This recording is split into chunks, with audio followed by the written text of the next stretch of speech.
అమ్మ ఈ పిలుపుకి ప్రపంచంలో ఏదీ సాటిరాదు. తన ప్రాణాలను పణంగా పెట్టి బిడ్డలకు జన్మనిస్తుంది అమ్మ. అందుకే ఈ సృష్టిలో అత్యంత విలువైన మనిషి అమ్మ మాత్రమే. అయితే నేటి కాలంలో కొందరు కమ్మనైన అమ్మ ప్రేమకు మాతృత్వానికి మచ్చ తెచ్చేలా ప్రవర్తిస్తున్నారు. తాజాగా ఇక్కడ కూడా అదే జరిగింది. ప్రియుడి కోసం సొంత కూతుర్ని తల్లి చంపేసిన దారుణ ఘటన రాజస్థాన్లోని అజ్మీర్లో చోటు చేసుకుంది. రాజస్థాన్లోని అజ్మీర్లో నివాసం ఉండే అంజలికి ఓ 3 ఏళ్ల పాప ఉంది. అయితే కొన్నాళ్ళ నుంచి భర్తతో విభేదాల కారణంగా అతనికి దూరంగా ఉంటూ మరో వ్యక్తితో సహజీవనం చేస్తోంది. అయితే కొన్ని రోజుల నుంచి ప్రియుడితో అంజలికి పాప విషయంలో గొడవలు జరుగుతూ ఉన్నాయి. పాపను వదిలేయాలని అంజలిపై ప్రియుడు ఒత్తిడి తెచ్చాడు. దీంతో ఆ తల్లి కసాయి తల్లిగా మారింది. కూతురికి మాయ మాటలు చెప్పి స్థానికంగా ఉన్న అన్నాసాగర్ సరస్సు వద్దకు తీసుకెళ్లింది. అక్కడ చాలాసేపు కూతురితో మాటలు చెబుతూ బుజ్జగించింది. అనంతరం పాప నిద్రలోకి జారుకున్న తర్వాత ఆ సరస్సులో విసిరేసింది ఆ కసాయి తల్లి.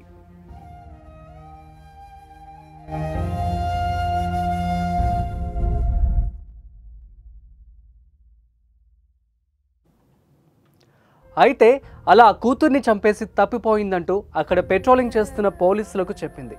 అయితే వారు స్థానికంగా సీసీ ఫుటేజ్ను చెక్ చేయడంతో అసలు బండారం బయటపడింది. ఆ సరస్సు నుంచి పాప మృతదేహాన్ని పోలీసులు వెలికితీశారు. ఇద్దరి మధ్య అక్రమ సంబంధానికి కుమార్తె అడ్డుగా ఉందని అఖిలేష్ చెప్పడంతో రాత్రి వేళ పాపను తీసుకుని సరస్సు వద్దకు చేరుకుంది. పాప వేలు పట్టుకుని సరస్సు చుట్టూ తిప్పుతూ కబుర్లు చెప్పి అనంతరం ఆ చిన్నారి నిద్రపోయాక పాపను సరస్సులో పడేసిందని పోలీసులు నిర్ధారించారు.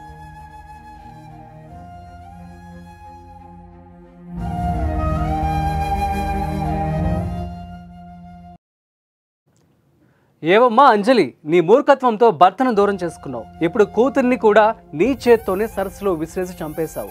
ప్రేమ పేరుతో పాపకు తీయని మాటలు చెప్పావు కదా. పాపం ఆ చిన్నారి ఎన్నిసార్లు నువ్వు చెప్పే మాటలకు అమ్మా అమ్మా అని ముద్దుగా సమాధానం చెప్పి ఉంటుంది. అప్పుడైనా నీ మనసు కరగలేదా? మూగజీవాలు సైతం వాటి పిల్లల్ని వేరే వ్యక్తి తాకితే సహించవు. మరి 3 ఏళ్ల పాటు కంటికి రెప్పలా కాపాడుకున్న కూతుర్ని ఓ గుర్తు తెలియని వ్యక్తి కోసం చంపేస్తావా? నిన్ను నీ తల్లి అలానే చంపేస్తుంటే నువ్వు ఇప్పుడు భూమి మీద ఉండేదానివా? అమ్మతనానికి మచ్చ తెచ్చావు కదా అంజలి. ఇప్పుడు నువ్వు సాధించిందేంటి? సమాజంలో కసాయి తల్లిగా ముద్ర వేసుకున్నావు. దోషిగా జైల్లో చిప్పకూడు తింటున్నావు. అంజలి చేసిన పనిపై మీ అభిప్రాయాన్ని కామెంట్స్ రూపంలో తెలియజేయండి.